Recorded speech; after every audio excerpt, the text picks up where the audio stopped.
These men who I'm going to talk about tonight certainly paid the cost in their lives to be bosses, to be independent bosses, to be um, astute millionaires, and in one case, we have a billionaire in the group.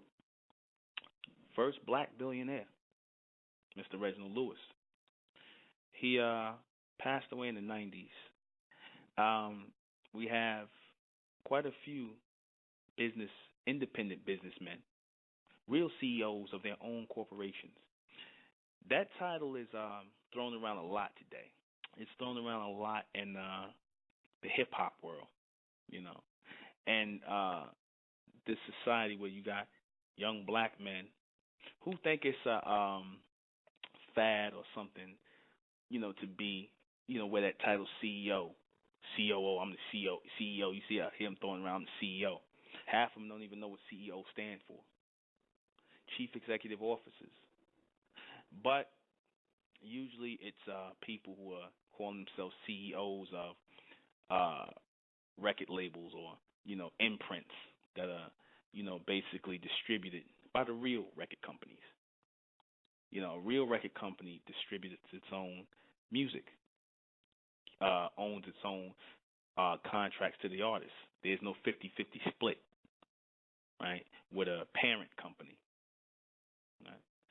Mr. Berry Gordy, who founded Motown in 1959, mentor of mine, great icon, great independent businessman. That who I refer to as a bright businessman, not a black businessman, but a bright businessman. Why do I refer to him as a bright businessman and not a black businessman? Simply because he was independent. Now, a lot of people say tell stories, hating Negroes and tell stories about how, he was in bed with the mob and the mob owned Motown and, this, that, and the third. And, they muscled him and he had mob ties or whatever. None of this stuff can be proven, but, Negroes are, hating Negroes. They'll come up with this because they always want an excuse to justify tearing down somebody who did something that they couldn't or didn't want or have the desire to do. And that is become an independent businessman. I also hear, this thing from the downtrodden black folks, the religious ones and the end of the world Negroes and, the ones who want to wear being poor as a badge of honor in society to tear down black people or so-called black people who I consider bright people who independently made it. See, you can be a millionaire, and I got more respect for you as an independent millionaire, a bright man, than a dependent billionaire. You got a lot of dependent billionaires, people who are dependent upon white corporate structures and enterprises. People like Oprah Winfrey, Tyler Perry. Those are dependent working class billionaires. They have to answer to someone. Berry Gordy, he didn't answer to anyone. He was his own boss. He did something that was hellified. Something he went in front of the people at I believe Paramount Pictures when they were supposed to make Lady Sings the Blues. Berry Gordy at that time in the 70s, I believe it was 72. The bosses over at Paramount didn't want to put up the money or something to finish the movie or something like that. So Berry Gordy went in his pocket and pulled out $2 million, not physically in his pocket, but went in his bank, wrote a check for $2 million to buy back the negatives and the film rights to it. And that shocked, these white movie honchos who, studio executives who figured, he was just some, record Negro who, some small-time record Negro. But no, Berry Gordy was a recording mogul. He didn't cater to black people. He didn't cater to white people. He catered to everybody. That's another difference between a black businessman and a bright businessman. A bright businessman caters to everyone. Is the reason why I said in, what I'm doing with Bright Beverages and things like I cater to everybody. That's the type of business people that I'm teaching those who are coming in the state of Mentel to be. Like myself, I cater to everyone. There is no color with me. Mentally and physically, there's no color with me. Black and white, it's all the same thing. We're interested in green, business, currency, making money. There's nothing wrong with that.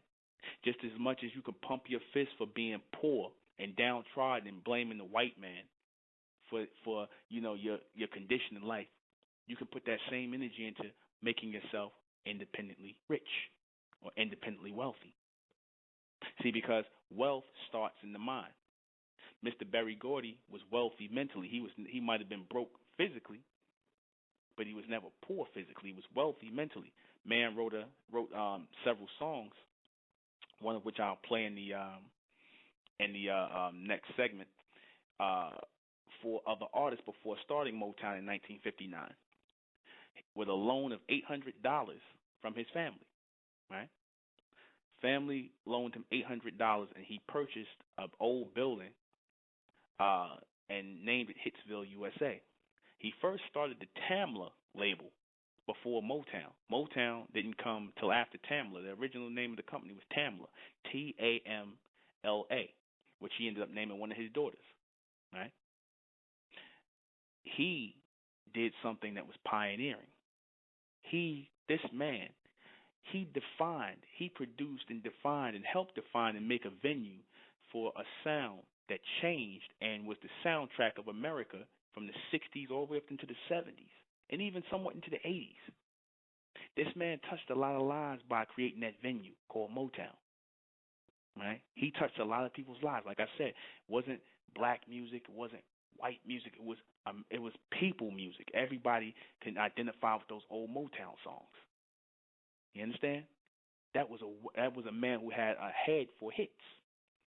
You know, he was able to feel across the color line to where he erased the color line with music. You know, at least people could identify with those songs. He was able to identify with the mindsets of people, not just black people, not just white people. A good, bright businessman can identify with the mindset of people. He knows how the minds of people work. Yeah, a lot of hating Negroes who said Berry Gordy was a pimp, he was a crook. Don't know the man. Talking about how he ripped people off, you know. A lot of the things Berry Gordy did with artists was standard record company practice that they still do today. Berry Gordy didn't create that. He didn't leave people broke. A lot of people left themselves broke. A lot of people made bad business investments. They don't talk about that. A lot of people were on drugs. A lot of people, you know, when you give people a lot of money, people who, you know, traditionally had nothing, people who came from the projects, people who were unskilled, unlearned, people who didn't understand money, they're going to tend to blow money. They're going to tend to, you know, fold up when they get money. And that's what happened with a lot of the Motown acts. Was that Mr. Berry Gordy's fault? No. People chose not to do smart things with their money, so it's his fault. He robbed them. He stole from them. You know, people always will blame you for the bad decisions they make. So they paint Mr. Berry Gordy as a crook.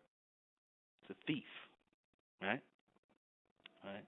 Yet what he did in polishing these acts, that he did something that was at one point in time, you know, followed by men like Clive Davis, you know, polishing acts, polishing up people, creating images and things like that, that Clive Davis and the likes followed after him, of putting out well-mannered and well-manicured artists.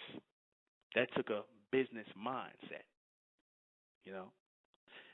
He bought out, you know, the Supremes, you know, the Temptations and all them, and everybody always said how well put together these groups were.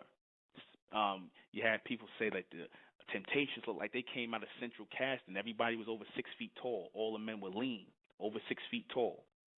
You know, dressed the same, uniformed. Same thing with the Supremes. He made sure they had a weight requirement, kept themselves together, knew how to talk, took walking lessons, speaking lessons, you know, etiquette class, in which he employed a black woman to teach. So he employed other black people. You know, Diana Ross spoke finally about I forget what the lady's name is, who Berry Gordy hired to teach them how, etiquette, proper etiquette, because they were representing Motown. So, you know, this was the mind of a genius, because he understood that these people would require this training well into their time as being performers and representing Motown, and going out even years from now, knowing how years from now, people who coming from the projects, people who coming from humble beginnings who are unpolished. It was necessary to refine these people and polish these people because they represented your brand, your label, Motown. Well-spoken people, people who had etiquette, people who know how to speak. And like I said, you hear it in them now. Diane Ross became Diana Ross. Can carry a good interview, all that, because of people like Berry Gordy. But instead of people looking at this great businessman who became a millionaire, who took Motown from Detroit in the 1970s and took it out to L.A., purchased a building, the Motown building, right? Started Motown Industries, set up several labels, tried to go into the motion picture business. Instead of people looking at this great businessman and saying, you know what, Berry, you're doing a great thing here. Because you had black people that had some money back then. Berry, you're doing a great thing there. Why don't you put Motown up on the stock market, and we could turn this into a multimedia empire, Motown Industries into a media empire, Motown Pictures.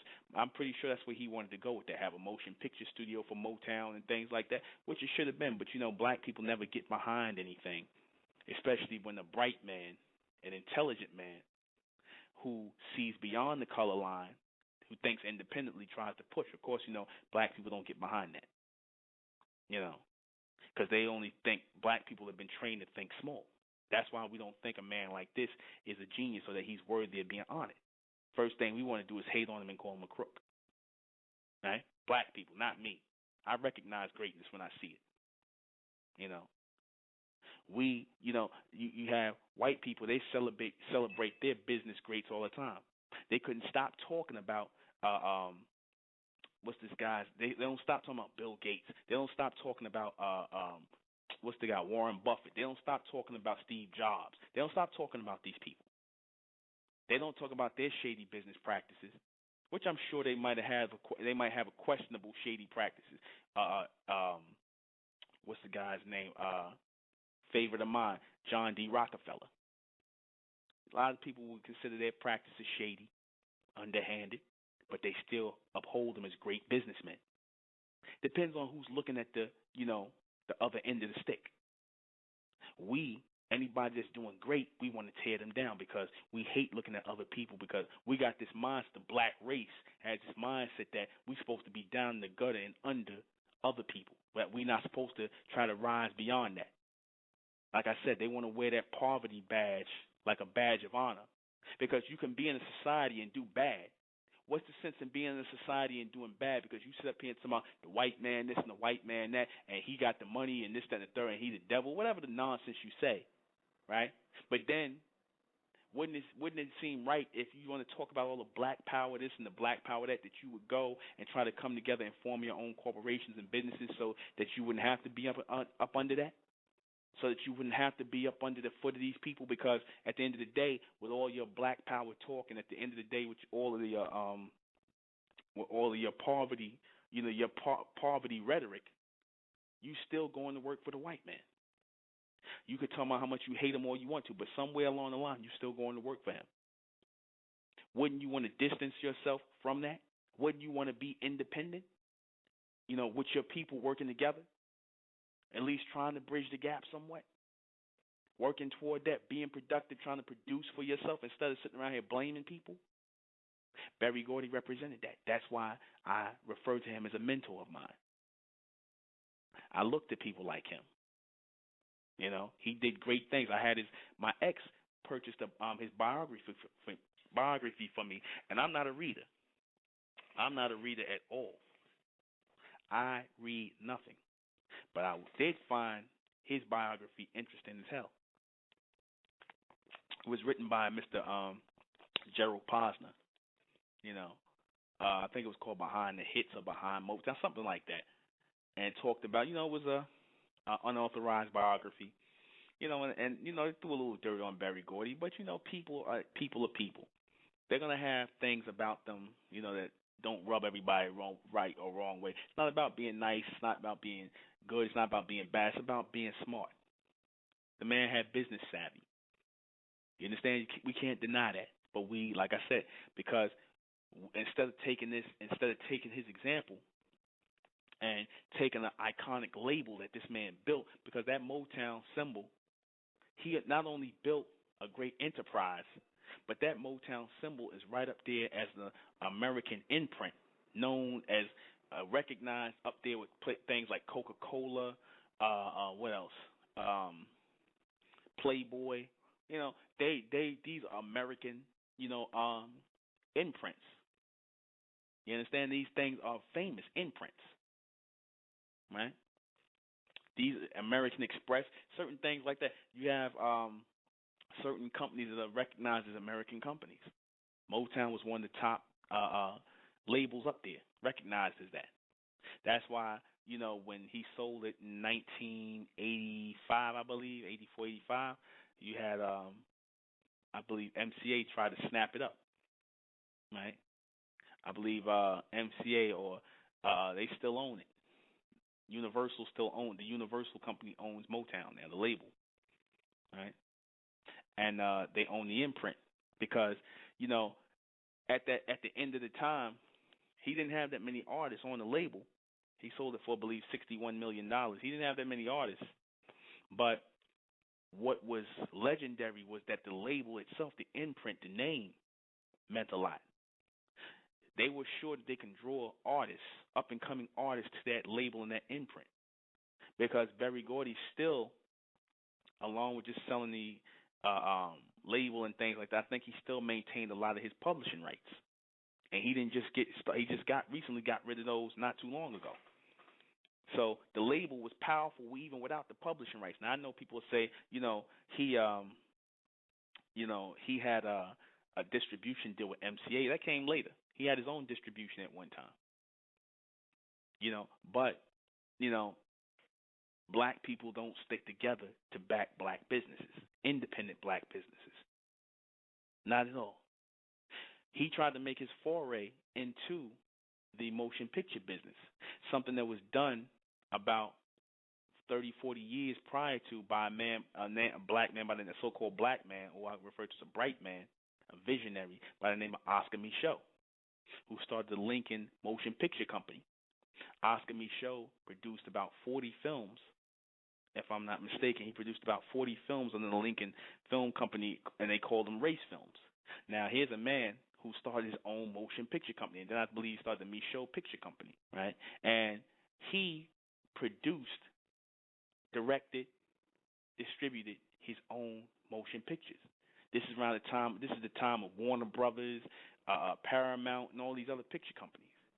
A so-called black man, aka bright man, a visionary, who produced black movies, race movies, they called them. And black people went and saw these movies. It wasn't no coonery, wasn't no buffoonery, wasn't nobody eating chicken and their eyes bucked out of their damn head. They was actually decent speaking movies, filmed movies, right? Mr. Oscar Micheaux, he has a star on the Hollywood Walk of Fame. I put his picture up there because, it's a shame that people like Tyler Perry, people like Oprah Winfrey, they don't talk about this man. Nobody thinks to make a movie about this man. Here's a man that stood up and made films, and stood proudly and made films where he refused to show coonery and buffoonery. It's sad right now as I look. I'm pretty sure we got more listeners, but I'm looking in the phone room, and I don't see as many people that should be on the air that should be here listening to this. Our people should be listening to this because no matter where we are, no matter where we are in the world, business will always be paramount. Business will always be paramount. Business went into creating this planet. This was all about business. This is a business planet. I'm going to say it again. Business even went into creating this planet. God is a businessman. Amen is a businessman. Now I know people say God is a businessman. Yeah, God is a businessman. I'm writing a book on that. God is a businessman. Yeah, I'm taking that title. Y'all gonna love that. God is a businessman. I might actually put some real I'm putting some hardcore evidence into it that God is a real businessman. You know, the businessman. And I'm gonna prove it and break it down in everything I say, because the whole point of God creating was man, and creating the planet was for what? The mining of gold, going back to the Sumerian story, taking gold out, having people working. So God created a currency system by breeding gold down here on the planet. He created a currency system, the first currency system. The idea of a currency system that the so-called the Egyptians and the Nubians and them put in place, they were the first ones to put a currency system in place, came from the God race. They were the first ones to coin gold and do all this stuff and trade with gold, because that was the first currency system put in place. And we followed that currency system all the way up to 1969 in this country, right? Till we went off the gold standard. So the currency system was put in place by God, the first businessman. Business represents order, because business deals with the allocation of funds, of resources. So if God set man up to allocate resources and things like that, so that people are not using up the resources, people are not just being consumers and over consuming like the black race would like to do. You know, people who are not being conservative, because it was a time when we were conservative people. We had the whole conservative mindset, and we become consumerists, people who all they want to do is consume. So now we have to be governed, slowed down, put in damn near in poverty, because we would overspend, which is the real reason why people stay in poverty, because we don't understand the value of resources, not money, resources, and the ability to not consume it, the ability to not be a one who overexerts the use of the resources, depletes the resource. We don't understand that. That's why we have to be at the bottom, because if we had everything, if we had the money and things like this, all we would do is sit around and consume and get fat and lazy and just use up everything till it was all gone. Like I said, you know how our people are now. Black people are. They can't have one Rolls Royce. They gotta have 10 Rolls Royces. They gotta have 3. They gotta have 7 Jeeps. They gotta have 10 Hummers. You understand? You know how our people are. They gotta have 5, 6, 7, 8 houses, 10, 20 houses. You understand? So that depletes the resource. You know, that depletes the resource. Our people don't understand about. They don't understand about conservatism. They don't understand about the value of resources and conservatism. I'm saying it wrong. Right? We don't understand that. But the people who sit in power over us, they got it. They get it. That's why they're in power. Because they're not going to deplete the resource. They'll have nice things. They'll have beautiful things. They'll have beautiful homes and things like that. But you're not going to see these guys riding around, and they're not going to have 10, 15 Rolls Royces and Mercedes Benzes and things like that. No, they'll have one car. Warren Buffett rides in one car. Cadillac. I believe he'll keep the same Cadillac, might buy one every 2 years. And the man's a billionaire. You try that with a so-called black man today. Right? This man, Oscar Micheaux, he was out to control the images of black people back then, to show a better image, a more complete image. But like I said, it's a shame nobody ever heard of him.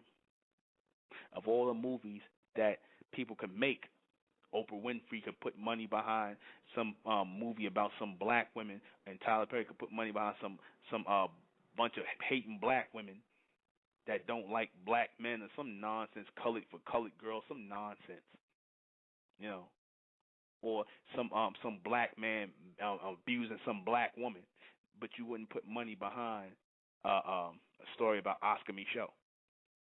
But that's her money to do. I'm not telling her what to do with her money. But it would seem that you would want to put money behind something like that, something to inspire. If you would claim that you are about inspiring the people, because when you put stuff out like that, you're helping to lend to the negative images of people, right? And the media feel you got, like I said, Berry Gordy, who, like I said, put all that genius effort into writing and producing and things like that, and they say, oh, he took people's publishing rights, and like I said, they talking about he took people's royalty checks and things like that. He stole royalty money and whatnot. But the funny thing is, why people stayed around Motown and tried to re-sign with Motown after, after their contracts was up. You have people who were touring, and they still tour today and make money that's not going in Berry Gordy's pocket. These people will continue to make livings. They made more money touring than they could have ever did selling records.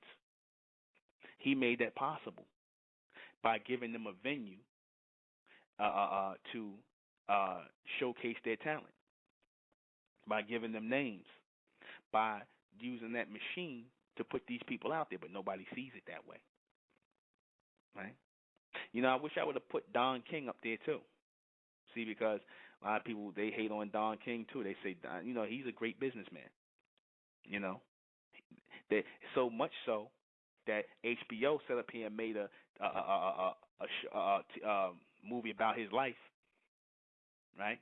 Love him or hate him, they made a movie about his life. He was interested enough to make a movie about. So nobody made no movie about Bob Arum. Nobody cared about him. Nobody even know who the hell he is. Unless somebody had to tell you or boxing, but everybody who ain't even into boxing know who Don King is. He's a hell of a businessman. People talking about he ripped people off and stuff like that. He made people interesting. He sold fights.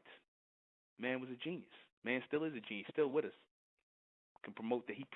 He's a hell of a promoter. Right? Hell of a promoter. But like I said, people hate on him because jealousy. A black man ain't supposed to be smart, so-called black man. Well, no, he wasn't a black man. He was a bright man. He saw the bigger picture in things. Bright men usually do. Bright men who step above the whole color line and say, oh, you know what, I'm not limited by, somebody who told me my skin was black and therefore I cannot have or, have the things in life or to do the things that are in me to do. See, because being wealthy mentally is not so much about money. See, because any idiot can get rich after a while. You got plenty of rich idiots. You understand? You got idiots that can rhyme. You got some guys who sambo and coon out and call themselves actors today. You got a lot of people who just fall into money. Some idiot might just buy the right lottery ticket. It's not about that. I wasn't so blown away by these men's fortunes as I was by their wealth of intelligence, business acumen, the level of order and discipline they had to have to get this and get this fortune and and build a company, build companies like this. Especially in a country that is against so-called black men, that are against the idea of black men making fortunes, making money. A country that's against that. I mean, they're not going to deny you, but they're not with you neither.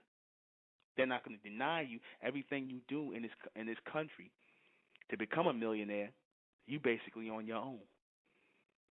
They're not, like I said, they're not going to deny you, but they're also not going to help you. It's a hell of an accomplishment if a so-called black man can actually get to that level and become wealthy. It's a hell of an accomplishment. He is worthy of praise. He is worthy of being thought of as a bright person. Now, maybe a lot of people would get at me when I say, because I didn't really talk about, I'll put sisters up there that much. I'll give a shout to Sister Kathy Hughes of Radio 1, who took her husband's, radio station and turned it into a TV network of TV One. Kathy Hughes, right?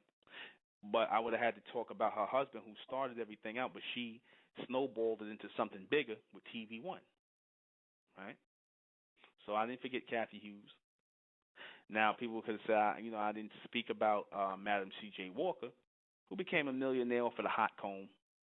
You know, and I am mentioning her though. The whole idea of black women straightening their hair out and trying to look like white women, that really didn't appeal to me. But nonetheless, she was a good businesswoman.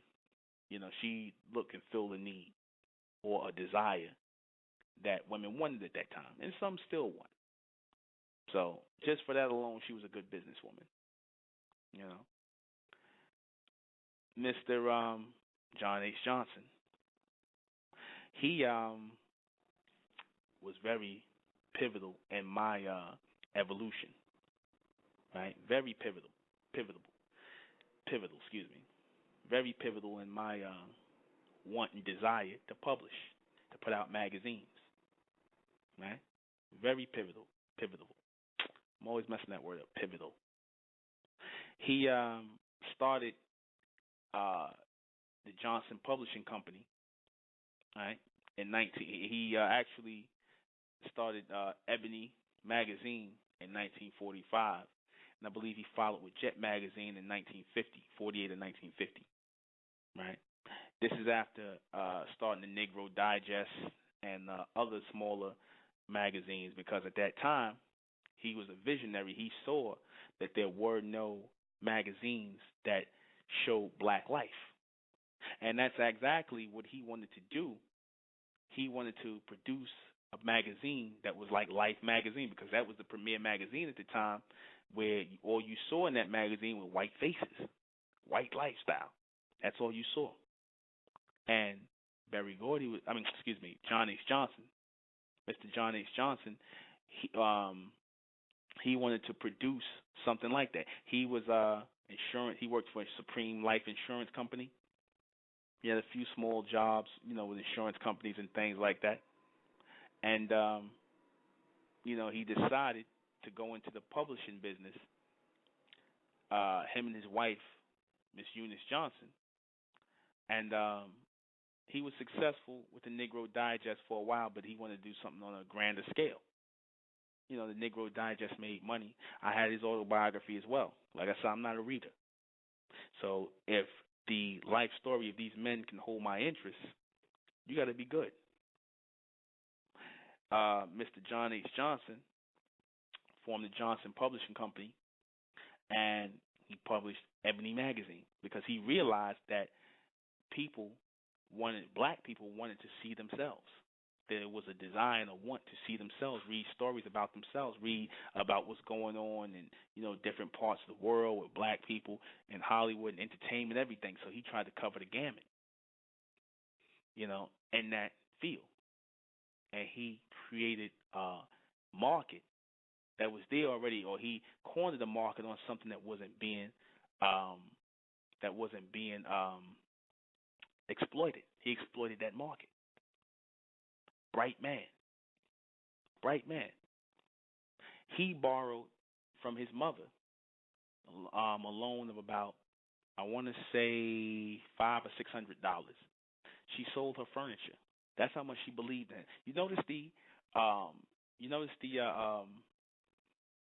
line of how that works, how they were able to go to their families. That says something else about black families back then too, how strong they were and how they stuck together. That says something about them, how they were able to come together, how they were more stronger. You try to go to black people today, even your own family, and you ask them for $2 or $3 to do something, they'll look at you like you crazy. Let alone $800, which back then in the 50s, when Berry Gordy borrowed from his mother, or $500 or $600 that John H. Johnson borrowed from his mother off her furniture back in the 40s, that was a lot of money. That might be the equivalent, $800 back then might have been the equivalent of $5,000 today. Back in that time, and those, in the dollar value.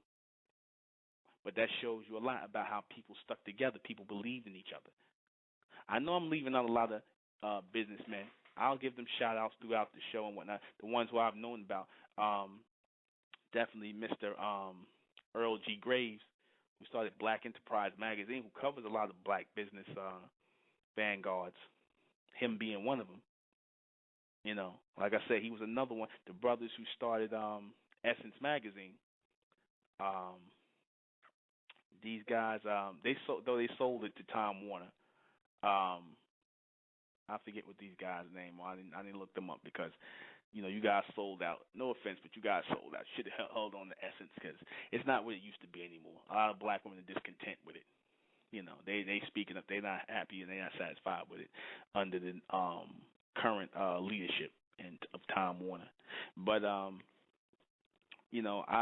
look up to Mr. Earl G. Graves. I also look up to what Mr. John H. Johnson left behind and what his daughter, Mrs. Lyndon Johnson Rice, still continues to handle today. And her father's, and her father and mother's absence, or what she continues on to and continues on within their legacy. My hat's off to her because a lot of children, they don't understand what went into buildings. When there's always the second generation of children, they don't understand what goes into building something like that. They don't understand it. They don't understand. They don't have a value for it. They get money, or they're born into money, and they're usually bent on throwing it down throwing it down the drain. But she understood they quick to sell out the business for a few measly dollars, and I'm pretty sure she had her fair share of offers over the years to sell Ebony and Jet. Right? See, you got people who would like to get their hands around things like that because certain people don't like to see black people with anything. It bothers other people to see us have a influence on people, so they can't wait to come in with money and buy up what it is we have. And they won't even produce on that level and in that quality of what we did. They're not interested in that. They're interested in taking or wrestling control away from us so that we never have it in our hands again. You understand? The established corporations. They don't like to see us, taking control of our own, even if it's over our own people, and showing by example what we could be doing as a collective. Because, like I said, we here on this earth, and one thing is for sure, we're not going to be here forever, so we might as well set an example for the children to come. We might as well not constantly show them poverty, but show them what we can really do as a collective, a new reality of coming together.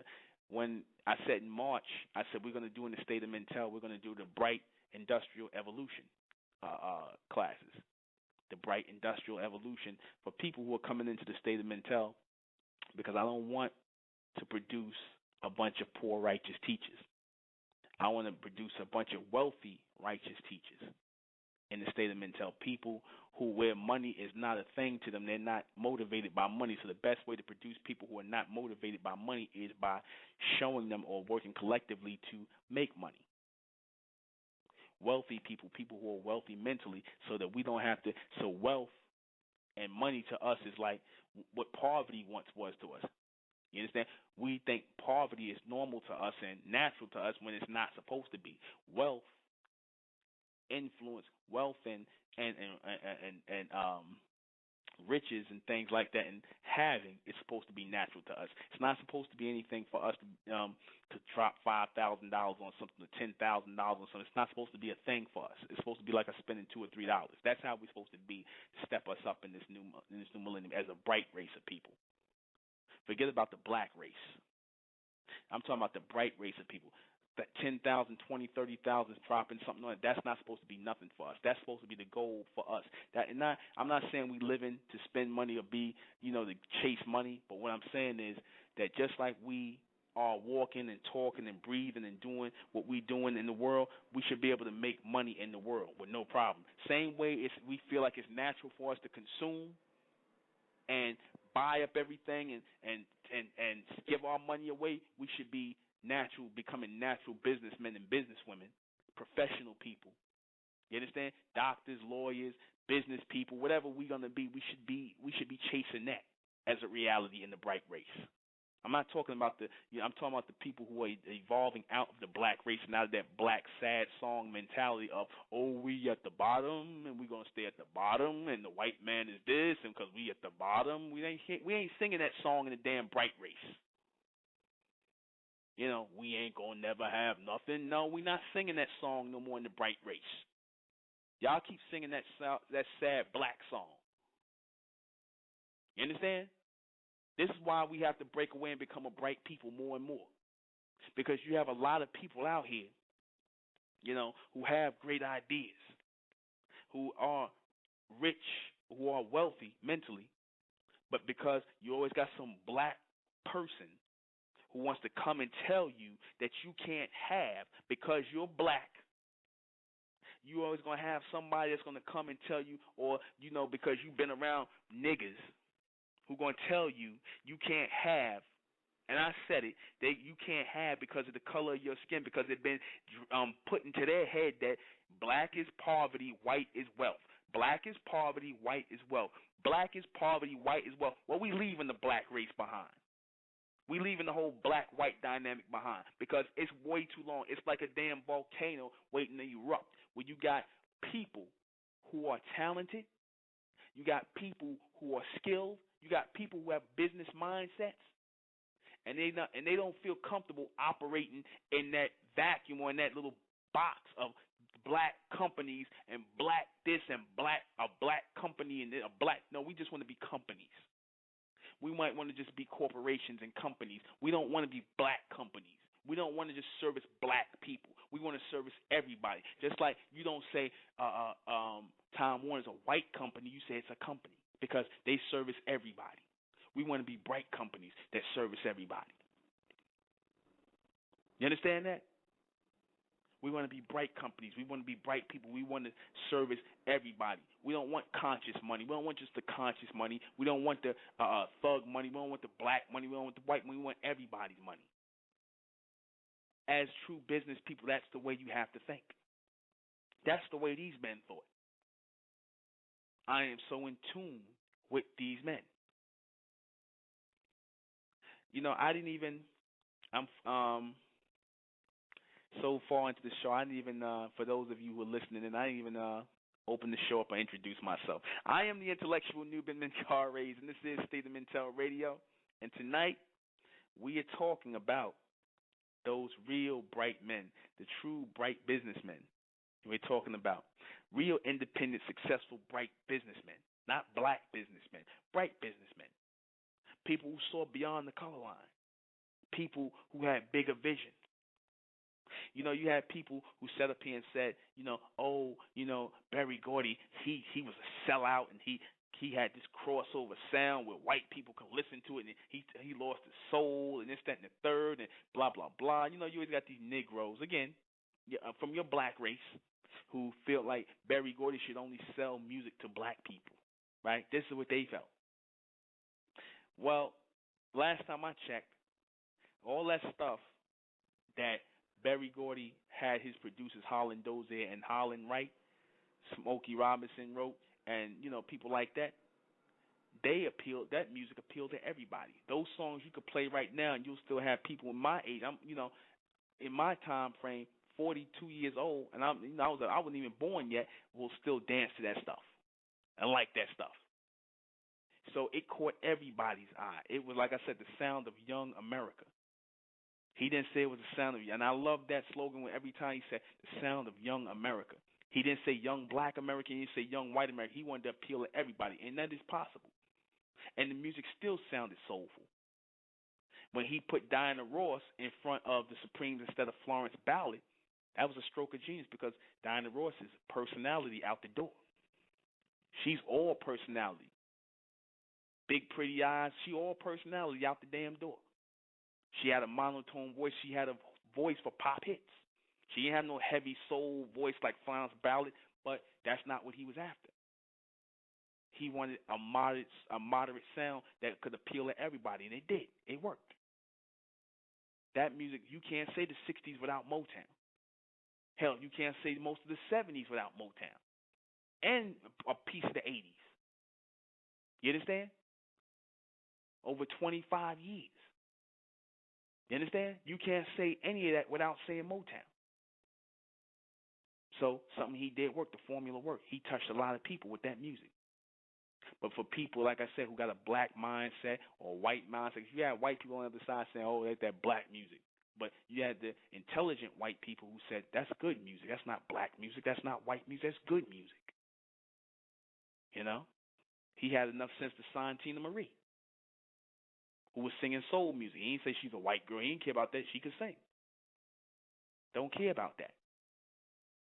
You know, she had personality. Some people have star power. He recognized that. You know, John H. Johnson, like I said, understood a lot of things in the business world of publishing and things like that. You know, the people that started, they got the guy's name is something Lewis. His name was Lewis as well. Who started one of the guys who started Essence back in the 70s. Two black businessmen started Essence. They came to John H. Johnson, I believe, to borrow money to start Essence. I don't think he gave it to him, but the publishing thing, the media thing, was a nut to crack right there. When you had Bob Johnson, who started BET, though he had a white partner by the name of Malone, you know, and, you know, I understand him trying to start a cable network and, you know, him trying to get, you know, companies to buy ad space on it was hard, you know, and he tried to have quality. I mean, the man tried to have quality broadcasting on there. He had a lot to deal with, you know, people still in support. You know, it boggles my mind that these men are too proud to put stock up or be able to go to the community, the so-called black community, and put stock up on the stock exchange and have black people just buy stock in it to make it a real network.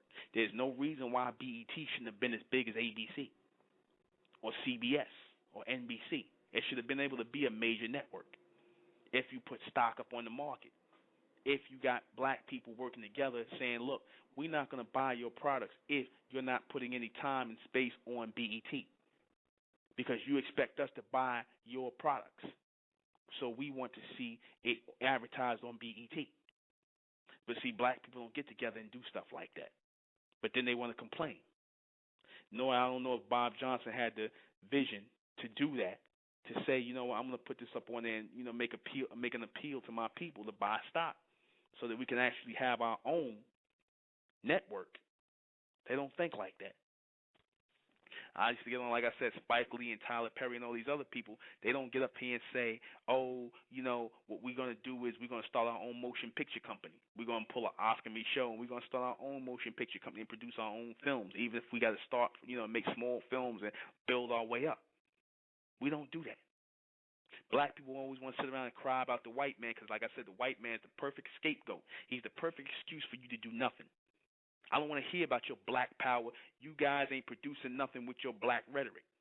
You can't take care of yourselves. You're still depending on the white man to give y'all food, like I said, shelter, whatever. You're still depending on that. So for you brothers and sisters who are working your way out of that, who are trying to work your way out of that, who got ideas, stay away from these black people who want to pull you down, who want to tell you you can't have this, you can't have that, because, you know, you trying to live for this, and especially the spiritual Negroes. Stay away from them tomorrow. Oh, you can't have this, and you can't have this because you living for this world, and you want to be like the white man and whatnot. But like I said, you still buying your money, you still spending money with the white man. When I told black people, when I told brothers, I said, yeah, you know, we need to clean our faces up like how we used to look back in ancient Egypt and Nubia with no hair on our face. We don't have to have no hair on our face. Some simple-minded nigga going to tell me, oh, you know, so what? We could make the white man a lot of money by the Schick and Gillette company, a lot of money by giving them money for raises and stuff. Yeah. I was like, you didn't have a problem. You got a problem with buying razors, 3-head razors and electric razors to clean our faces up, but you don't got a problem, I'm pretty sure, buying a car, buying a watch, buying pants, buying clothes, basically buying anything in the society that comes from the white man. That you don't have a problem with. He ain't say nothing then. Nothing. You spend money with the white man the other time, then when it comes to cleaning ourselves up and making our faces look good and smooth so we can move forward and stop looking like a bunch of damn Neanderthals with hair all over our face. Hair belongs on your head, not on your face. We stop looking like Neanderthals so we can start moving forward and thinking as future businessmen and leaders of the world. When I'm trying to bring that up, you're going to come with some negativity. But that's the black man for you. That's the black man for you. Anything that's about keeping us at the bottom, that's what they about. Anything that's about simple-mindedness, that's what they about. You understand? Not this time around. Not this time around. Our people are good at running their mouths and being damn consumers. That's all they're good at. Arguing, wanting to be heard, wanting to be seen, and just being consumers. That's it. You know, when you get, I had somebody tell me, "Oh, you trying to sell this bright water? You trying to push this bright water? But where you get some machine from some white people? Or I'm pretty sure they getting the water through it." You know, always something simple-minded. I'm a bottling company. I'm a small bottling company. Yeah, I bottle alkaline beverages. I'm a bottling company. You know, we make beverages. We make iced teas. We make fruit punches, alkaline. We bottle water. That's what we do. We're a small bottling company. Small. Independent. Right? That's what we do. To show our people in the bright race that we don't have to sit up under this whole black nonsense and keep sitting under poverty and not trying to do nothing to change our condition. That's why we did that. Because I got it in me that since I was a little boy, I would sit and I'd be like, you know what? I'd look at shows like Dynasty. I look at shows like Dallas. You know, I looked at powerful people, and that's what got my attention. Powerful people, even if it was on TV or looking at, like I said, for hours, I used to study, hours study the picture of Elijah Muhammad. You know, I didn't know who he was. I knew he was a powerful man. Powerful people is what turned me on, turned my mind on, turned on my senses, resonated with me. Because that was in me to move in that direction and to raise people moving in that direction. No, we don't want no poor righteous teachers with us. We don't want nobody telling us why we can't have this and why we can't have that. Because, like, sure, you can sit around and not do nothing, or you can attempt to do something in your life. A lot of these people, like I said, they use that excuse of the white man because they're mentally poor. They don't got clue one, idea one. You understand? To how to make anything happen or to produce anything, and of course they're going to hate on people who do. Of course they're going to do that. That's what they do. They're haters. That's what haters do.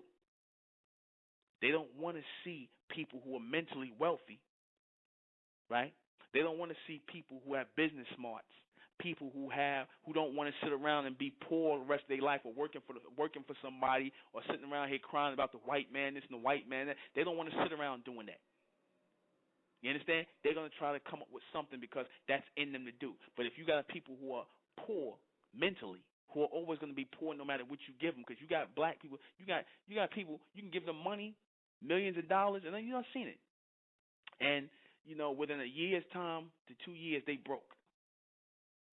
These are the people who are poor mentally. This is the majority of your black race. That's why you don't see no Fortune 500 so-called black companies.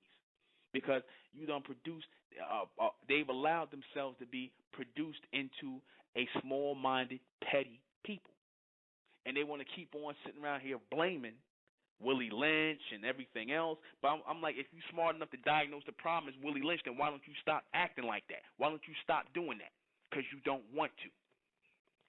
That's the answer. That's the real answer. You don't want to. You like how things are. You like sitting around here blaming the white man for you not having nothing. Blame anybody. Even if somebody gave you millions of dollars, you'd still manage to lose it. That's how the majority of our people are, because they don't value nothing. Everything will be spent up in cars and houses and whatever else. You understand? Everything will be thrown away. This is what consumers do.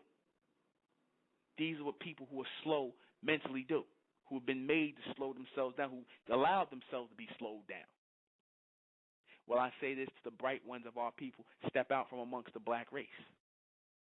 If you have that business acumen, if you have that technological acumen where you want to be doctors and lawyers and scientists and businessmen and professional people, because that's the type of people we want coming with us in the state of Mentel. This is what we're doing the Bright Industrial Evolution for. People who are ready to come together and cooperate, so we ain't got to be sitting around being poor righteous teachers. So we ain't got to sit around keep blaming people. So we ain't got to sit around, blaming the white man and everybody else for our condition that we continue to let ourselves live in. These men made an example. You understand? They laid the foundation, the framework. So it was for us in this millennium to pick up where they left off and follow suit and continue on for the future. There's no way you can say, oh, well, black people can't make it. Here's some black men up here that done made it. That done did something. Oh, well, here's the answer. Well, in your perception, they still under the white man. Well, you could be. Well, here's the thing. Everybody's under God. The white man, the black man, the East Indian man, y'all all under God. You understand that? You don't believe that. When those solar flares, they talk about them damn solar flares coming, everybody's running. The white man ain't controlling that. When they talk about them solar flares coming, or when there's some kind of thing where the water's being covered in half the planet and whatnot, he can't control all that. They can't stop natural disasters. And no, the heart machine is not making all the natural disasters happen. The planet's going through an evolution, and no man can stop that. That's in the hands of God. Amen, the true and living God. Amen. That's in the hands of God. Hear that simple-minded nonsense about people telling you, oh, well, brother, we just can't make it because, how things are. How are things? I want people to tell me how things are. That's your perception of how you think things are. Things don't have to be that way. You choose to make them that way because you niggas are lazy. We raised a lazy race of people. It was a time when our people were not lazy. How do you make a people lazy? When you give them everything. Same way you spoil children. You spoil a child when you give a child everything. And that's what happened with our people. We need to start bringing this mind power up, people. Forget black power, forget white power. I'm about mind power, about the bright race. James Brown said it best. Mind power. That's what I call it. We'll be right back with little James Brown. Mind power. Yeah, I know that clip was kind of long from Mr. James Brown, but I had to play it, and I had to have the brother added on to there. My music coordinator, Chris, I had to have him added on, Mr. Chris Wilson. I had to have him added on there because when I saw it, James Brown's mind power, I just had to add that.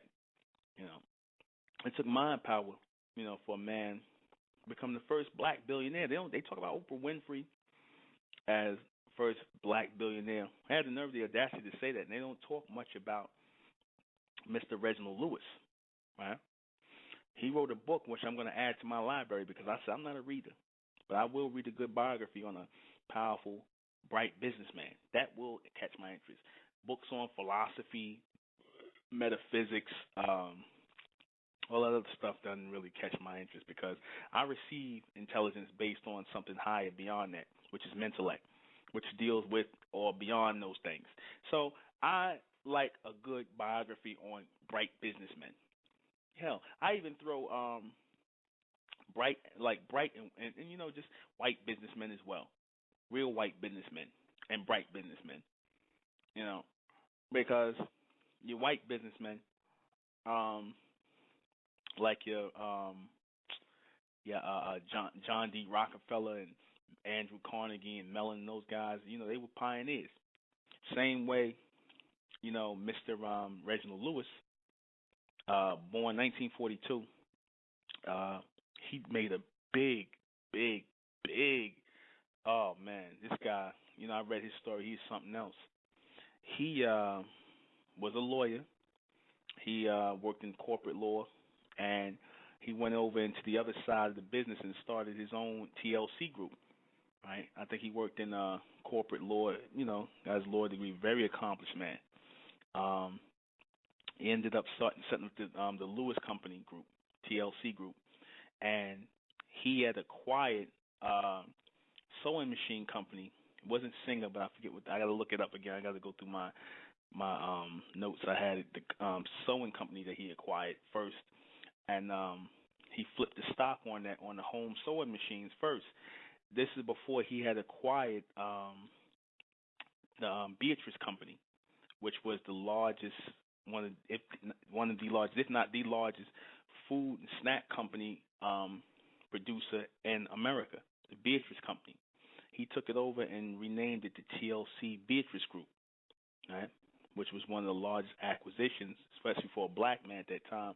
You know, and that was helped, by him doing business with junk bonds, the junk bonds guy from the '80s, Mike Milken, with Drexel Burnham. They did the junk bond, you know, thing where they all became billionaires off of that. I think Mike Milken got some jail time behind that. But anyway, um, he put together that deal, and he bought the Beatrice Company, right? And that was a power move. Word had it, he was about to try to make a move to buy Paramount Pictures, right? And he crossed some dangerous lines with that. There's a lot of talk about, because he died of a brain tumor. There's a lot of talk about it being a conspiracy and that, he got too big for his bridges. We don't. I don't know. I don't know. But what I do know is that was a bright man. That was a bright man who didn't, he said he wrote his book, Why Should White Guys Have All the Fun? Becoming an entrepreneur and a billionaire. Why should white guys have all the fun? And he was very intelligent, very talented, smart man. And to a lot of small-minded people, that's to black and white small-minded people, that's intimidating to see a man who doesn't look like you, who possesses these talents. It's troubling to your small-minded white people, rich and poor, who would look at somebody like him and be like, first it become the jealousy and then the racism part come up. Well, it's really just jealousy. How he gonna have, how is he gonna have the brain to make deals like that? And then there's on the black side of it. Oh, who this nigga think he is? It's actually the same thing on both sides. The white people, the rich white people, and the poor white people got this who this nigga think he is mentality, and the poor blacks got this who this nigga think he is mentality about somebody like that. They don't, but it takes bright people, you know what I mean? And white people who are not small-minded, who can see the talent in somebody, who look past all the color. Because I look past the color when it comes to talent. I always said before, I said, I look at, who carries the talent. Like people, like I said, John D. Rockefeller. I look up to people like that on that side. John D. Rockefeller, Stan Lee. A lot of of the people I look to. The people who I look to as pioneers and revolutionaries, and then on my bright side, my evolutionaries. I look to equally. And there's things about them. I look to Hugh Hefner, as a revolutionary in that sex business or whatever, the nude magazines or whatever. They always brought things in. Iconic people. I don't care if they, bright, black, so-called black, white, whatever, bright. I don't care. Asian don't matter to me. I always like people who bring a new facet, pioneer something new, bring something to the table that's going to influence a lot of people. I like that. So, naturally, I had that in me when the whole state of mental and the knowledge and intellect started to come through me. I was the perfect lightning rod for it because I was already being fixed to harness that kind of energy when I was a little boy. Right? When I looked at, and talked about someday how I would be a wealthy man. I said rich at the time because I didn't understand wealthy. I said a rich man. I was a little boy. I didn't know how long it would take or how I would make my fortune, but I said I would make my fortune. I looked at, shows like Dynasty and Dallas and things like that, and I wanted to have my own enterprise. I didn't think in color terms. I didn't think like, oh, I can't have this because I'm a little black boy from Brooklyn, from Brownsville, East New York, from the hood. I didn't think like that. I just tried to figure out where would I make my fortune. I figured in publishing. I never, published in some kind of way. Because I felt as though it wasn't about the money. Yeah, the money is just the outpouring of the wealth. See, that's why he said he was truly a bright man, Reginald Lewis, because he said something that was very important. He said that why should white guys have all the fun in his biography, right? Now, him becoming a billionaire like that, and notice how they don't even mention him People like Oprah Winfrey. None of them mention Reginald Lewis. That must be some secret society. I'll go conspiracy theory a little bit there. That's some secret society thing. They'll let Oprah Winfrey be the first black billionaire, though she clearly is not. But they'll let her do that because she is beholden to people who made her fortune. You understand? She's beholden to these people who made her fortune, the same people who she still works for. Reginald Lewis wasn't. He was independent. You know, he was a boss, and that's, like I said, that was something certain people wasn't ready for yet. You know, that's what pioneers do. They take people into stages and into different directions where they might not be ready, but goddamn it, you got to get ready. You know, a lot of us don't know about who Reginald Lewis is. He should have been inspiring. He died in the 90s. He should have been inspiring us going forward. He should have been inspiring us. You know, he died in 1992. Let me see, 42, 43, 44. Yeah, 92. He was 50 years old when he passed away. And his wife, I think she still is the head of the Beatrice Company. Yeah, 92 he died. He passed away of a brain tumor, brain cancer, whatever. He should have seen Dr. Sebi. But, you know, our people, like I said, we have to realize that all we have in the world is each other. We can't depend on anybody else. But a food company, nobody talks about this accomplishment. Nobody talks about the moves this man was made. He saw it as being fun. And that's how we should see making money, as being fun, as a skill. The same way people sit around and play Monopoly is the same way we should be thinking about making money.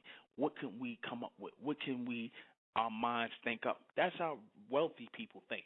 Wealthy people are not in it for the money. People like Warren Buffett, Bill Gates, they're not in it for the money. Money is just the output of it. You understand? That's just the output of it. It's not about the money with them.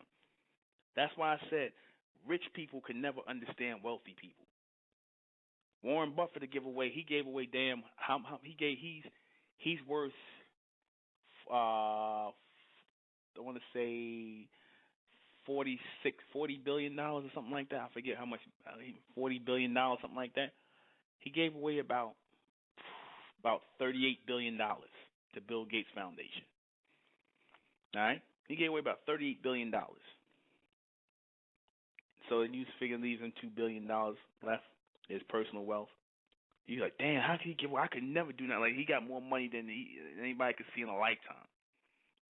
Because it's not about money with these people. It's about doing something they enjoy, using their brain to think about how they can make money.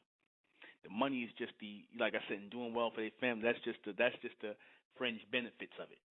A wealthy person is a person who is trying, who has the want and the desire to use his brain to create finance, to create jobs, to create a market for people to utilize, to make people's lives better.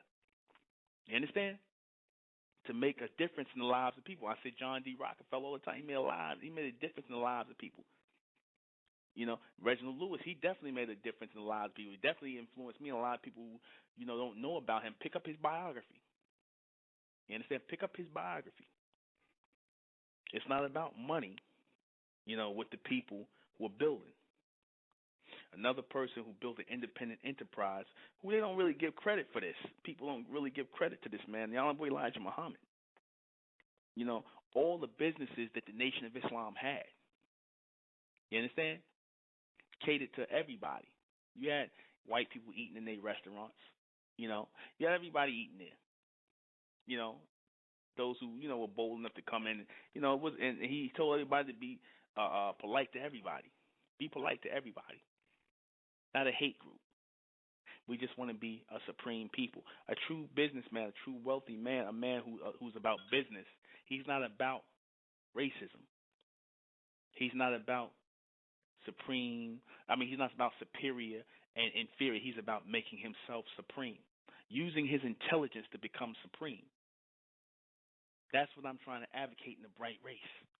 Using our intelligence, our God-given, God-manifested intelligence to become great people, supreme people, what we were meant to become. before we fell into this whole black thing, into this black plague that people, where we sat around and allowed people to limit us, where we allowed ourselves to be limited. And when I say the people, we allow people to limit us, I'm not just talking about white people, I'm talking about black people, people who are in that black mindset, who suffer from black plague still today, to limit us. Always want to tell us what we can't have, what we can't do, or oh, this is not real, what we thinking and whatnot. Because, like I said, they got it, because their mind is not made like that. Their mind's not made like that. They have a problem. You understand?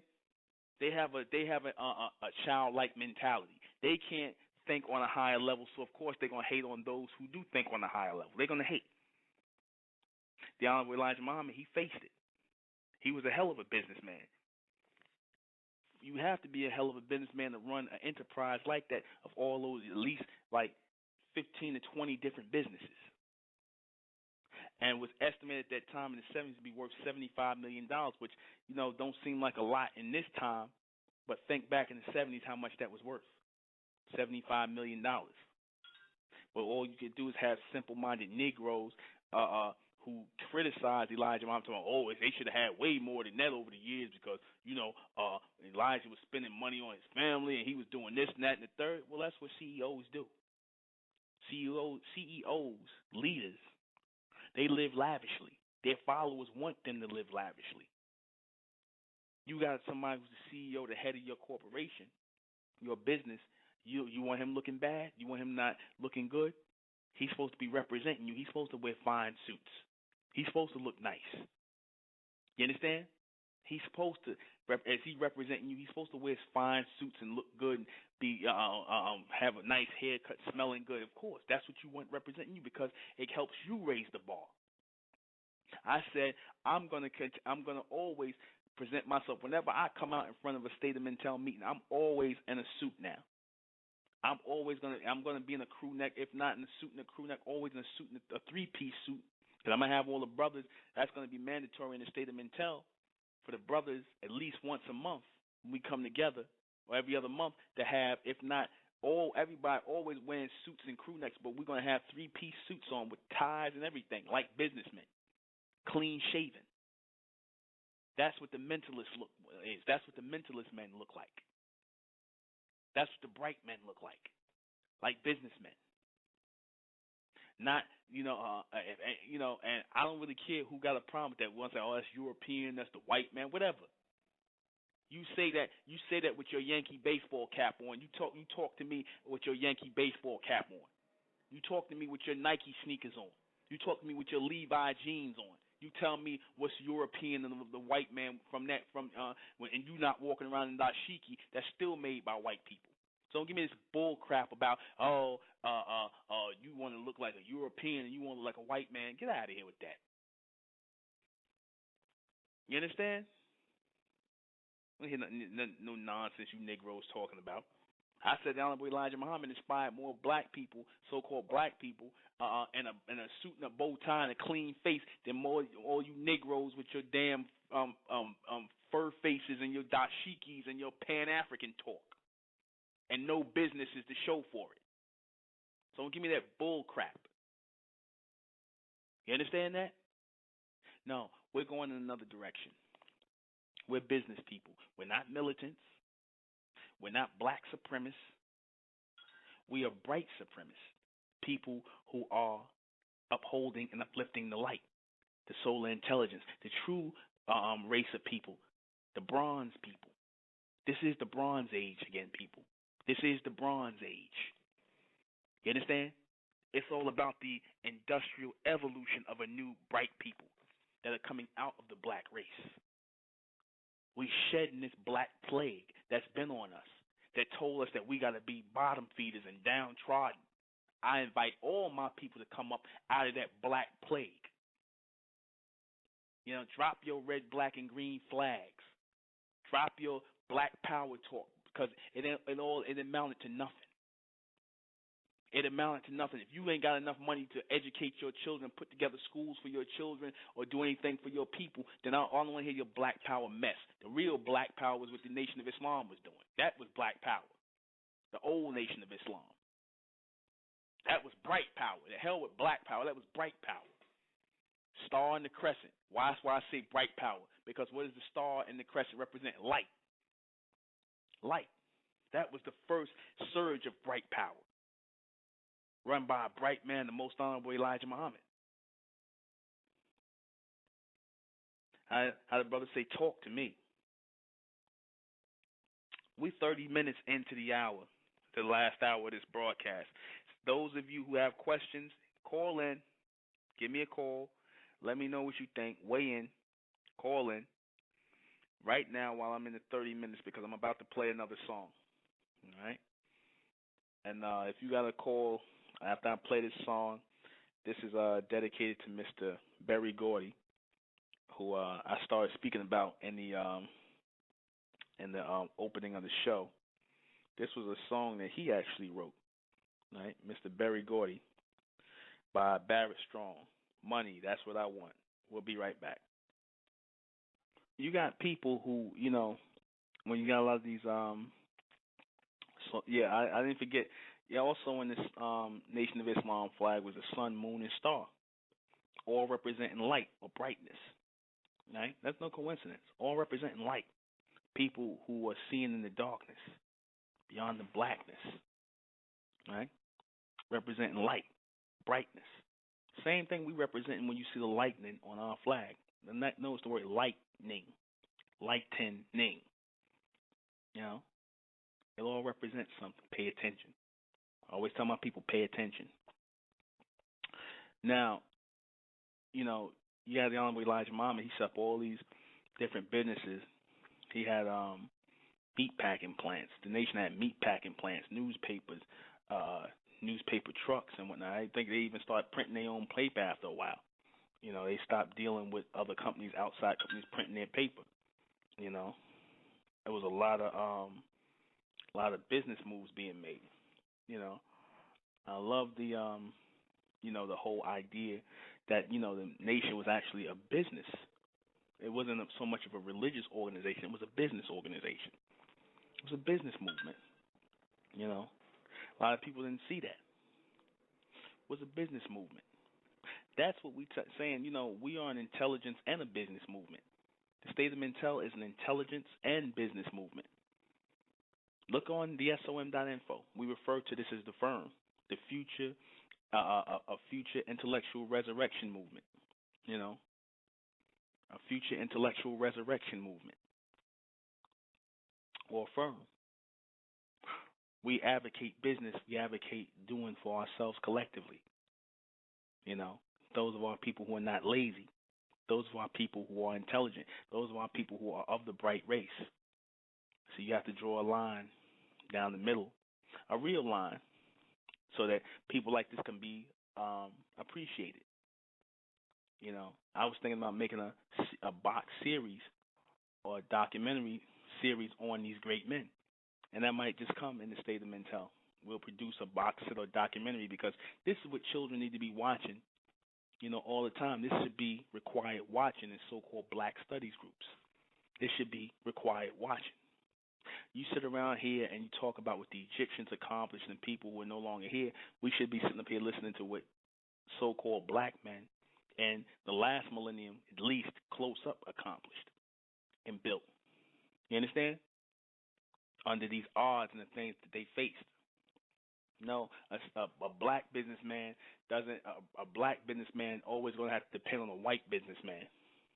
Bright businessmen should be dependent on no one but themselves. And in doing business, you can do business with anybody, any race of people. You could do, like the nation, they did business with the Chinese, the whites. They did business with everybody. But as a separate and independent entity, they did business. For all these people who want to sit up here like the Moors and talk about, businesses and business. I don't see these guys with businesses. I don't see none of these people with businesses. I'm like, I should see like Moorish businesses everywhere. I don't see them. But these people know so much about business entities and status and titles, but I don't see no businesses nowhere. I wonder why. Because I guess you could just talk about something, but for so long, and not have to really do nothing, really put the work in, to really build.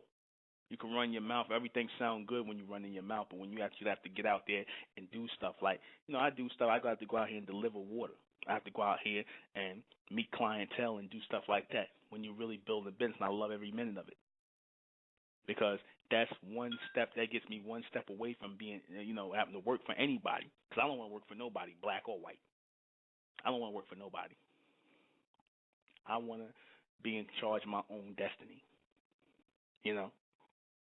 Though I know Armin is in charge of my destiny and whatnot ultimately, but I got somewhat some say here on Earth.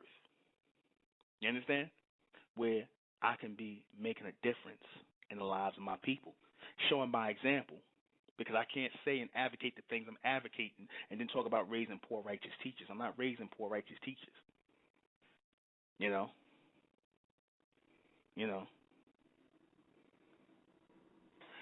If anybody got any, that's what I said. I see a call right here. If anybody want to call in, you can call in. I'm gonna take a call, 510. Hey, how you doing, brother? Hey, brother, how you doing?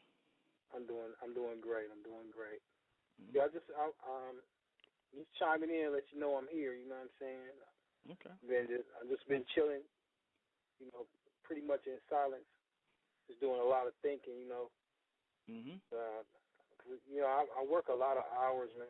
I've been sick of it for a long time, but I was just doing what I had to do for my children. But I've been sitting down really, really in silence, just thinking about a lot of things and putting some things together, And it's not something I'm going to speak on, right, publicly. I'm just putting it all together right now.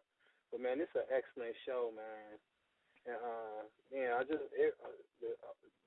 everything that you've covered, man, these are things that we really need to be focusing on, you know what I'm saying, in the bright community or what have you, or as bright people, you know what I mean? Mm-hmm. It's really good, man. It really is. It's really inspiring, I never heard of the people that you mentioned either, man. Reginald, the first billionaire, I've never heard of him. Reginald Lewis, yep. Yeah, I'm gonna look into him. I'm gonna see if I can get his book on Amazon tonight. Mm-hmm. But hey, man, this is really an inspiring show, man.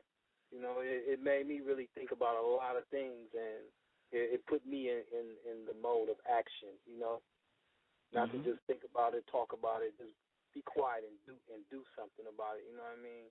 Exactly. Just excellent, man. Just excellent. And you spoke when you speak about how Elijah Muhammad. It just takes me back to when I was in the nation too, man. And when we had our own bakery, mm-hmm. our own restaurant, but mm-hmm. our clientele was 97% white people. Mm-hmm. And we in the heart of the ghetto. Mm-hmm. These people come from Berkeley and we even had people from Black Hawk, these rich white people coming to our restaurant. The 97% white people mm-hmm. in an all nigga neighborhood, mm-hmm. And we treated everybody nicely, just like you said. We were told to be polite to everyone. Yes. It's just an inspiring show, man. That's what I'm advocating in the state of Mintel.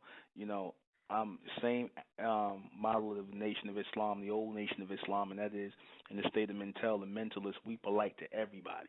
We're going to be nice to everybody unless, and if people are not nice, we walk away from these people, man. We're not going to deal with that, like I said, but we're polite to everybody. We don't do this, you white, we ain't going through all that. Like I said, we polite to everybody. Yeah, we got our flour from the Chinese. We did business with other ethnicities. Mm-hmm. It wasn't about that. It wasn't about color. Exactly. We was moving. It was moving for a long time, man. Mm-hmm. Hey, I like to put suits on, man. Mm-hmm. You were talking about the suits, man. That man, whoever has something against suits, they must not own one, because when you put a suit on, it feels good. Yeah, it feels good to clean your face too. I love it. Like I said, I love cleaning my face. I love putting a suit on, especially a three-piece, because that's going to be the standard with the brothers. Three pieces, some tailor-made suits. You know, we're going that route. We're gonna find a good tailor for the state. We're gonna get our own state tailor. We're gonna have our own tailor-made suits. All that's coming. Sisters gonna have tailor-made suits. So you sisters that's joining the state, y'all better stay in shape because y'all gonna have these tailored suits. Y'all ain't gonna be wearing them big old African robes where you can hide all the fat under. So you sisters better stay in shape.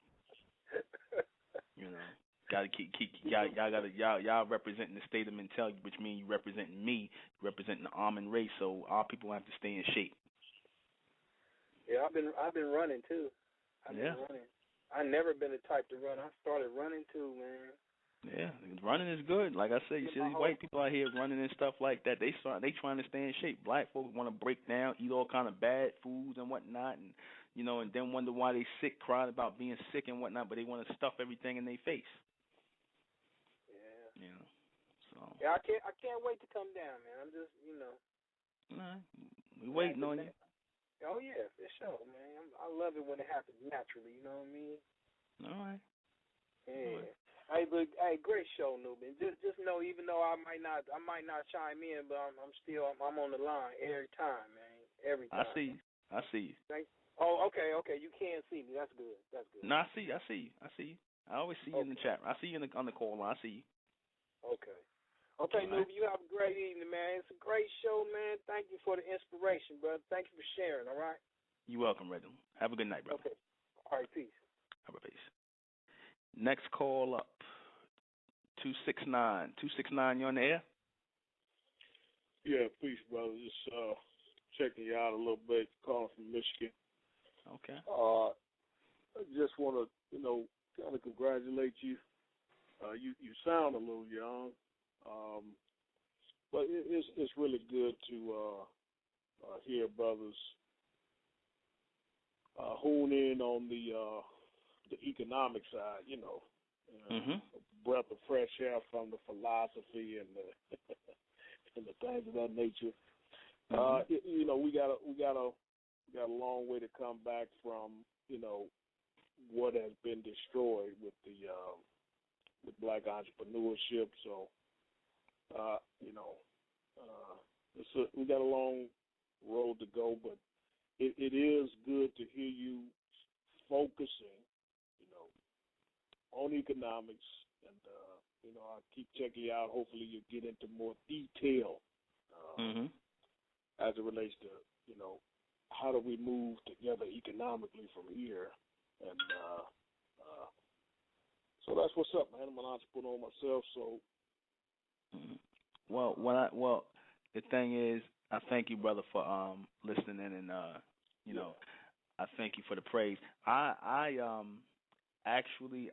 following and and trying to continue in the road of like the old Nation of Islam under the Honorable Elijah Muhammad, and building within the nation or in the group in the State of Mental, which is our organization, our movement, which we refer to as an intelligence and financial organization and movement, because, looking to black people to do something to come together, it's not going to happen. We already, we just taking a hard stand on that, so we're not even looking for, to try to rally black people together to do anything. The majority of our people, so-called black people, are going to do is just spend money and consume. That's it. We got to face the hard facts on that. So if everybody else is going to just sell stuff to black people and all they want to do is consume, then, it has to be a separate entity of people who as I refer to as the bright people, the bright race of people, the intelligent race of people who are coming out of the black race.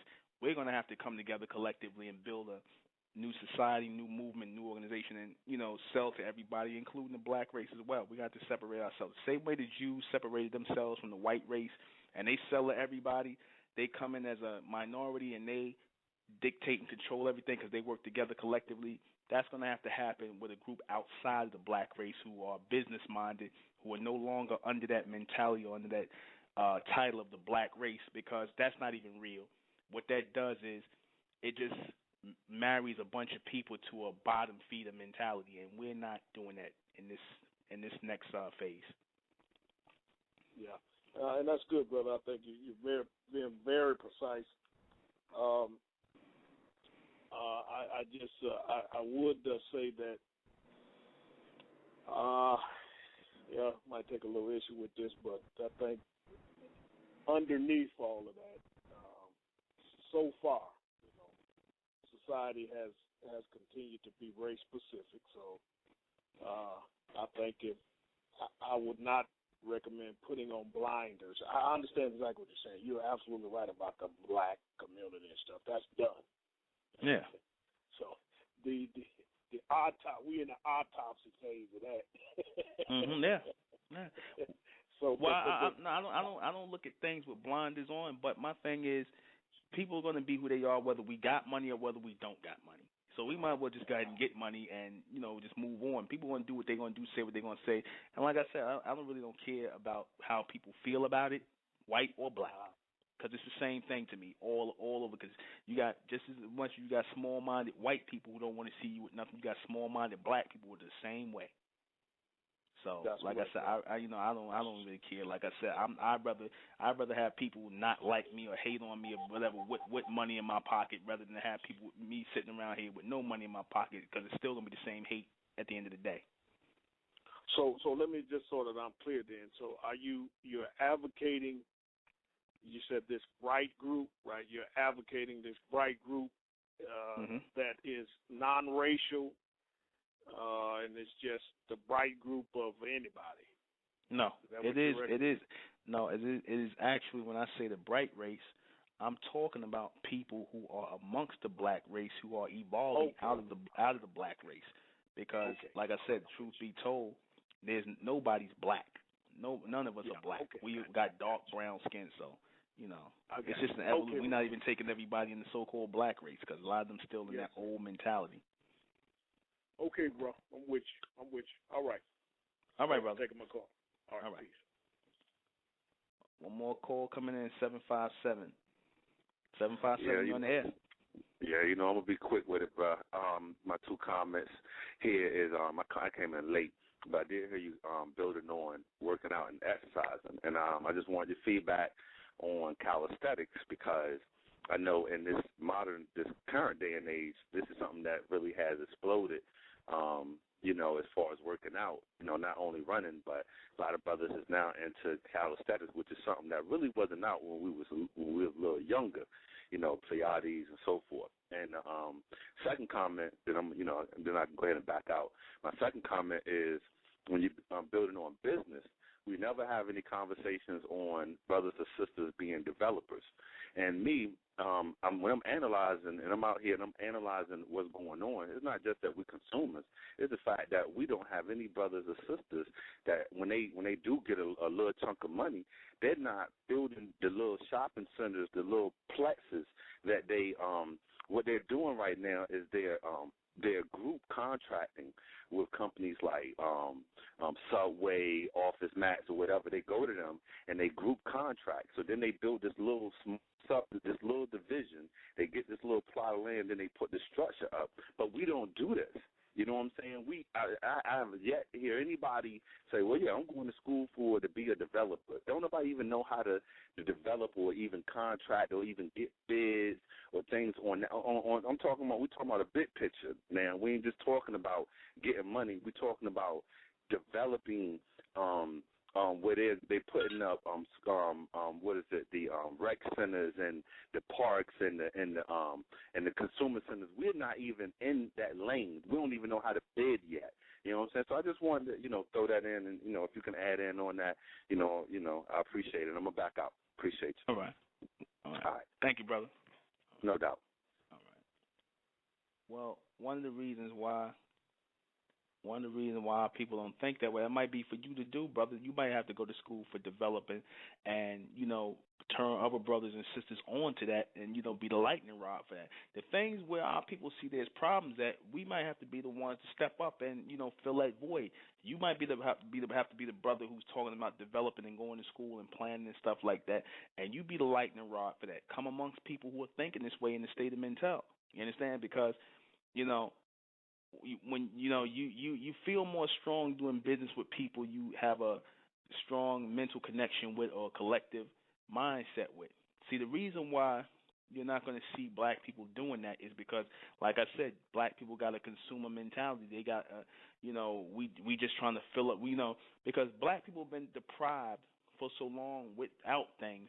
that now that they're told that they can have things, they like trying to fill up on it, like, cars, whatever they could get their hands on, like it's going out of style, like it's not going to be here tomorrow. So they filling up on trivial things and nonsense, and they, and it's leading our people nowhere.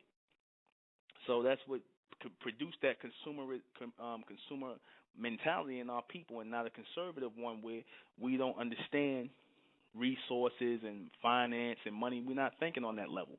So like I said, it has to be a hybrid of people that's got to come out of the black race who are thinking on that level. We have to stop looking like, because we're not going to keep running into this wall, and definitely not in the state of Mentel. Go to the SOM.info and see what we're doing. We're trying to put this together collectively, and we're starting gradually. But we want our people all on the same page. And I don't want people around me who just trying to just get money.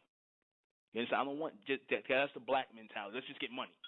I don't want no just get money people. Because Berry Gordy, John H. Johnson, Dave Bing, who I forgot to mention, Mr. Dave Bing from Detroit, who started Bing Steel, brother who wasn't, dealing in entertainment and things like that. He was dealing in steel fabrication.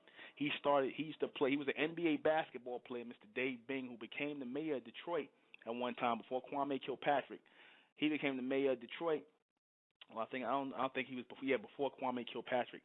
He was he started Bing Steel. He played for like 3 NBA teams, and he became one of the largest minority sheet metal fabricators, and he was supplying the 3 big car companies, Ford, GM, and Chrysler, for a time with his steel. Bing Steel, Dave Bing, look him up. We have a lot of our people out here who are, we could look to for entrepreneurship, and men who have done it, bright men who have done it. These are people who had to step out of that whole black mentality to do that. So it has to be a group of us in this new millennium who steps out of this black mentality to accomplish these things. Collectively, we have to step out of that if we're going to accomplish anything. Like I said, people are going to hate on us forever. People are going to be racist on us forever. Who cares? I'd rather have, like I said, I'd rather have people hating on me with money in my pocket than have people hating on me with nothing in my pocket. Understand? Just keep going. You're not going to never change how people like you. We're not in this for people to like us.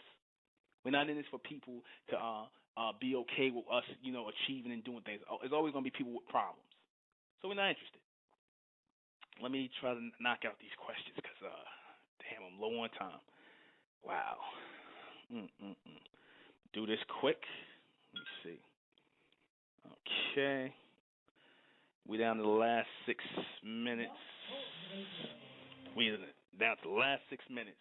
Who are these successful, bright businessmen? Who are these successful, bright businessmen? These are businessmen who saw beyond the whole black color line and beyond the whole thing of limitations within the black race that have been set, right? These are people who saw beyond that.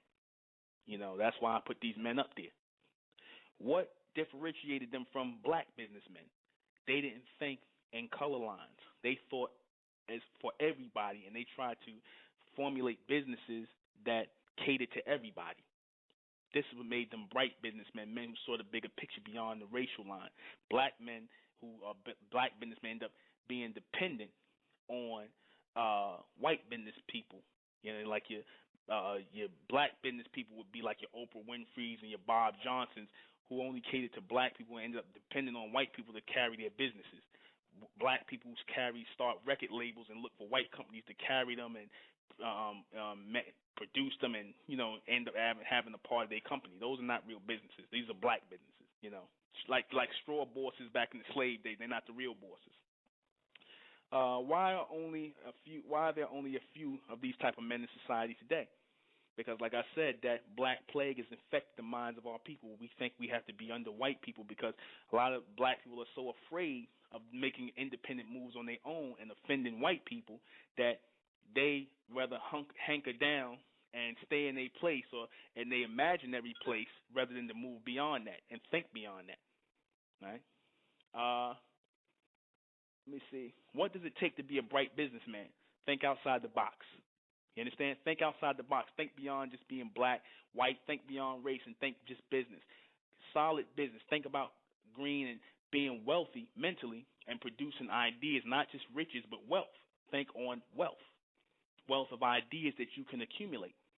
You understand? That's what it takes to be a bright businessman. Not about the money. Black men chase money, white men chase money, but bright men, like I said, they garner wealth, a wealth of ideas. It's about wealth with them. Let me see. Can bright businessmen, can black people overcome and become the new bright business people in the future? Yeah, as bright people, we have to move out of that whole black dynamic if we're going to become those bright new business people of the future. Because under the black thing, it's not going to help our people. That's not going to produce anything for our people. So that's the only thing I can tell our people, who desire this. So, who desire this move forward. So, we've come to the end of our broadcast. It's been a good night. Tired. I was trying to run through all of that. Took the last calls. I hope everybody enjoyed the broadcast. I'm going to play the last Motown artist and the millennium of the last millennium, Miss Erykah Badu. Join us on December 16th, those of you who are in the tri-state area, for the next Supermen, Superwomen project, State of Mentel Supermen, Superwomen project, where we'll talk about things like business and advanced thinking and all of this. Sunday, December 16th in Brooklyn, New York, 1368 Fulton Street. I am the intellectual Nuben Menkarayzz. This has been State of Mentel Radio. Good night. Join us Wednesday night. It'll be another hot topic, as always. Same State of Mentel time, same 9 p.m. station, radio, everything. Good night.